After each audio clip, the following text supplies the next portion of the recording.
ദൈവത്തിന്റെ ഉപകാരങ്ങൾക്കായുള്ള പ്രാർത്ഥന. യഹോവ എനിക്ക് ചെയ്ത സകല ഉപകാരങ്ങൾക്കും പകരം ഞാൻ അവിടത്തേക്ക് എന്തു കൊടുക്കും? ഞാൻ രക്ഷയുടെ പാനപാത്രമെടുത്ത് യഹോവയുടെ നാമം വിളിച്ചപേക്ഷിക്കും. അവിടുത്തെ ഭക്തന്മാരുടെ മരണം കർത്താവിന്റെ കാഴ്ചയിൽ വിലയുള്ളതാകുന്നു. കർത്താവെ, ഞാൻ അങ്ങയുടെ ദാസനാകുന്നു. അവിടുന്ന് എന്റെ ബന്ധനങ്ങളെ അഴിച്ചിരിക്കുന്നു. ഞാൻ അങ്ങയ്ക്ക് സ്തോത്രയാഗം അർപ്പിക്കുകയും അങ്ങയുടെ നാമത്തെ വാഴ്ത്തുകയും ചെയ്യും. സകല ജനതകളുടെയും സ്തുതിക്കായുള്ള പ്രാർത്ഥന. സകല ജാതികളുമായുള്ളവരെ യഹോവയെ സ്തുതിക്കുവിൻ. സകല വംശങ്ങളുമായുള്ളവരെ അവിടുത്തെ പുകഴ്ത്തുവിൻ. നമ്മോടുള്ള അവിടുത്തെ ദയ വലിയതാകുന്നു. യഹോവയുടെ വിശ്വസ്തത എന്നേക്കും നിലനിൽക്കുന്നു. സകല ഭാഷക്കാരും ഗോത്രക്കാരും അങ്ങയുടെ മഹത്വം കാണട്ടെ. അങ്ങയുടെ സ്നേഹത്തിന്റെ ആധിക്യത്തിനായി ഞാൻ സ്തോത്രമർപ്പിക്കുന്നു. ദൈവത്തിന്റെ ദയയ്ക്കായുള്ള പ്രാർത്ഥന. യഹോവയ്ക്ക് സ്തോത്രം ചെയ്യുവിൻ. അവിടുന്ന് നല്ലവനല്ലോ. അവിടുത്തെ ദയ എന്നേക്കുമുള്ളതാകുന്നു. മനുഷ്യനിൽ ആശ്രയിക്കുന്നതിനേക്കാൾ യഹോവയിൽ ശരണം പ്രാപിക്കുന്നത് നല്ലത്. പ്രഭുക്കന്മാരിൽ ആശ്രയിക്കുന്നതിനേക്കാൾ യഹോവയിൽ ശരണം പ്രാപിക്കുന്നത് ഉത്തമം. ശത്രുക്കൾ എന്നെ വളഞ്ഞപ്പോഴും യഹോവയുടെ നാമത്തിൽ ഞാൻ അവരെ ജയിച്ചു.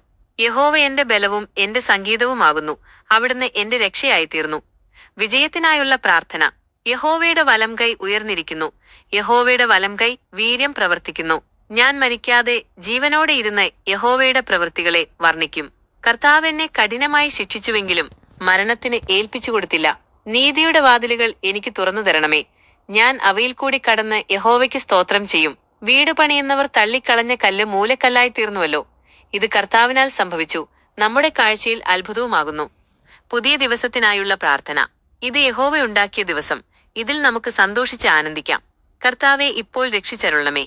കർത്താവെ, ഇപ്പോൾ ഭാഗ്യം നൽകണമേ. യഹോവയുടെ നാമത്തിൽ വരുന്നവൻ വാഴ്ത്തപ്പെട്ടവൻ. യഹോവ തന്നെ ദൈവം. അവിടുന്ന് നമുക്ക് വെളിച്ചം നൽകിയിരിക്കുന്നു. അവിടുന്ന് എന്റെ ദൈവമാകുന്നു. ഞാൻ അങ്ങയെ പുകഴ്ത്തും. അവിടുന്ന് എന്റെ ദൈവമാകുന്നു. ഞാൻ അങ്ങയെ ഉയർത്തും. ദൈവവചനത്തിലുള്ള താൽപര്യത്തിനായുള്ള പ്രാർത്ഥന. തങ്ങളുടെ വഴിയിൽ നിഷ്കളങ്കരായി യഹോവയുടെ ന്യായപ്രമാണത്തിൽ നടക്കുന്നവർ ഭാഗ്യവാന്മാർ. പൂർണ്ണഹൃദയത്തോടെ അങ്ങയെ അന്വേഷിക്കുവാൻ എന്നെ സഹായിക്കണമേ. ഞാൻ അങ്ങയോട് പാപം ചെയ്യാതിരിക്കേണ്ടതിന് അങ്ങയുടെ വചനത്തെ എന്റെ ഹൃദയത്തിൽ സംഗ്രഹിച്ചിരിക്കുന്നു. കർത്താവെ, അവിടുന്ന് വാഴ്ത്തപ്പെട്ടവൻ. അങ്ങയുടെ ചട്ടങ്ങൾ എന്നെ പഠിപ്പിക്കണമേ. അങ്ങയുടെ സാക്ഷ്യങ്ങളുടെ വഴിയിൽ ഞാൻ സകല സമ്പത്തിലും എന്ന പോലെ സന്തോഷിക്കുന്നു. വിശുദ്ധിക്കായുള്ള പ്രാർത്ഥന. യൗവനക്കാരൻ തന്റെ വഴി പവിത്രമാക്കുന്നത് എങ്ങനെ? അങ്ങയുടെ വചനപ്രകാരം അതിനെ സൂക്ഷിക്കുന്നതിനാൽ തന്നെ. പൂർണ്ണഹൃദയത്തോടെ ഞാൻ അങ്ങയെ അന്വേഷിച്ചിരിക്കുന്നു. അങ്ങയുടെ കൽപ്പനകളെ വിട്ടുപോകാൻ എന്നെ സമ്മതിക്കരുതേ. അങ്ങയുടെ ചട്ടങ്ങളിൽ ഞാൻ രസിക്കും. അങ്ങയുടെ വചനം ഞാൻ മറക്കുകയുമില്ല. അങ്ങയുടെ ദാസനോട് ദയ കാണിക്കണമേ. എന്നാൽ ഞാൻ ജീവിച്ച് അങ്ങയുടെ വചനം പ്രമാണിക്കും. അത്ഭുതങ്ങൾ കാണാനുള്ള പ്രാർത്ഥന. അങ്ങയുടെ ന്യായപ്രമാണത്തിലെ അത്ഭുതങ്ങളെ കാണേണ്ടതിന് എന്റെ കണ്ണുകളെ തുറക്കണമേ.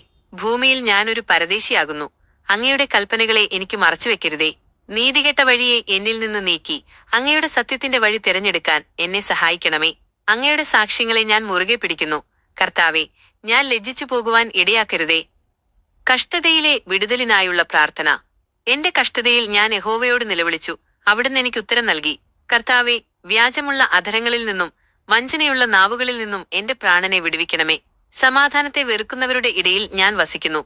ഞാൻ സമാധാനത്തിന് ശ്രമിക്കുന്നു. അവരോ യുദ്ധത്തിനൊരുങ്ങുന്നു. അവിടുന്ന് എന്റെ സംരക്ഷകനായി എന്റെ കൂടെയിരിക്കണമേ.